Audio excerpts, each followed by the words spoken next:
بسم اللہ الرحمن الرحیم۔ رسول اللہ صلی اللہ علیہ وسلم نے فرمایا، جو شخص مذاق میں بھی جھوٹ نہ بولے، میں اس شخص کے لیے جنت کے درمیان میں ایک محل کی ضمانت دیتا ہوں۔ جو شخص اپنے گناہوں کے بعد توبہ کرے اور اپنی اصلاح بھی کر لے تو اللہ دوبارہ اسے اپنی رحمت کے سائے میں لے لیتا ہے، کیونکہ اللہ بہت معاف کرنے والا اور بڑا ہی مہربان ہے۔ رسول اللہ صلی اللہ علیہ وسلم نے فرمایا، کسی شخص کا عمل اسے جنت میں ہرگز داخل نہیں کر سکے گا۔ صحابہ کرام رضی اللہ تعالیٰ عنہ نے عرض کی، اللہ کے رسول، آپ کا عمل بھی نہیں؟ آپ صلی اللہ علیہ وسلم نے فرمایا، نہیں، میرا عمل بھی نہیں، ہاں مگر اللہ تعالیٰ مجھے اپنے فضل و کرم سے نوازے تو الگ بات ہے۔ اس لیے تم میانہ روی اختیار کرو، قریب قریب چلو، اور تم میں کوئی بھی موت کی خواہش نہ کرے، کیونکہ اگر وہ نیک ہوگا تو امید ہے کہ اس کے اعمال میں مزید اضافہ ہو جائے گا، اور اگر وہ برا ہے تو ممکن ہے کہ وہ توبہ کرے۔ حضور صلی اللہ علیہ وسلم نے فرمایا، آدمی میں سب سے برے قیامت کے دن وہ لوگ ہوں گے جو دو رخے ہیں، اور کبھی کچھ کہتے ہیں اور کبھی کچھ کہتے ہیں۔ جب کوئی دنیاوی طور پر اونچے رتبے والا شخص آپ کو کہہ دے کہ میں آپ کے ساتھ ہوں تو آپ تسلی میں آ جاتے ہیں، لیکن جب اللہ رب العالمین آپ سے کہہ رہا ہے کہ میں صبر کرنے والوں کے ساتھ ہوں تو آپ اس کو معمولی کیوں سمجھتے ہو؟ رسول اللہ صلی اللہ علیہ وسلم نے فرمایا، روز حشر اللہ کے عرش کے سائے تلے وہ آدمی بھی ہوگا جو اس طرح چھپا کر صدقہ کرے کہ اس کے بائیں ہاتھ کو بھی پتہ نہ چلے کہ اس کے دائیں ہاتھ نے کیا خرچ کیا ہے۔ جب بے وجہ توڑ دیے جاؤ تو سمجھ جاؤ اللہ تمہیں اپنے قریب لا کر جوڑنا چاہتا ہے۔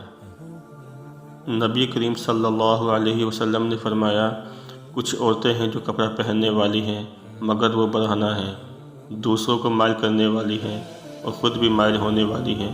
ایسی عورتیں ہرگز جنت میں نہیں جائیں گی اور نہ اس کی خوشبو سونگھ پائیں گی، حالانکہ اس کی خوشبو اتنی دور سے آئے گی۔ استغفر اللہ۔ اور زنا کے قریب بھی نہ جانا، یقیناً یہ بے حیائی اور بہت برا رستہ ہے۔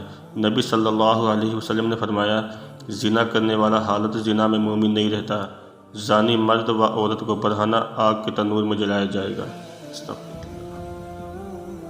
اور اپنے رب کو اپنے دل میں عاجزی اور خوف سے ہلکی آواز سے صبح و شام یاد کیا کرو، اور ان لوگوں کی طرح نہ ہو جانا جو غفلت میں پڑے ہوئے ہیں۔ حضور صلی اللہ علیہ وسلم نے ارشاد فرمایا، ایسی عورتیں پیدا ہوں گی جو کپڑا پہننے کے باوجود ننگی ہوں گی، یعنی باریک اور تنگ کپڑے ان کے جسم پر ہوں گے، ایسی عورتیں جہنم میں جانے والی ہیں۔ استغفر اللہ۔ رسول اللہ صلی اللہ علیہ وسلم نے فرمایا، جو شخص اللہ پر اور قیامت کے دن پر ایمان رکھتا ہے، اس سے چاہیے کہ اچھی بات کہے یا خاموش رہے۔ رسول اللہ صلی اللہ علیہ وسلم نے فرمایا، جس نے 1 سال تک اپنے بھائی سے بول چال چھوڑے رکھی تو وہ ایسے ہے جسے اس کا خون بہایا ہو۔ خدا کی لعنت ہو اس شخص پر جو ماں اور اولاد میں جدائی ڈالتا ہے اور بہن بھائیوں میں تفرقہ پیدا کرتا ہے۔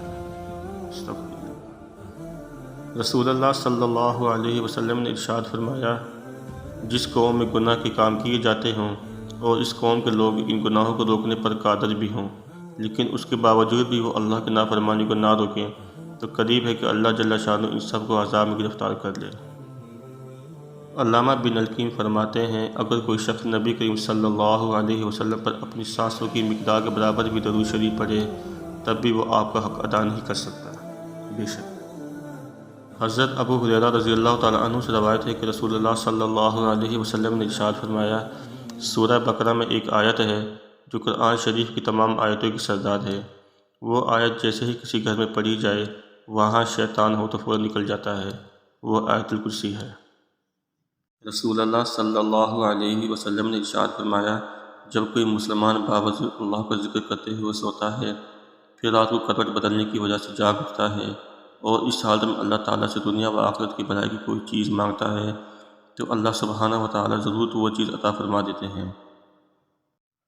یا اللہ پاک مجھے معاف کر دے، اگرچہ میں معافی کے قابل بھی نہ ہوں، یا اللہ پھر بھی مجھے معاف کر دے، آمین یا رب العالمین۔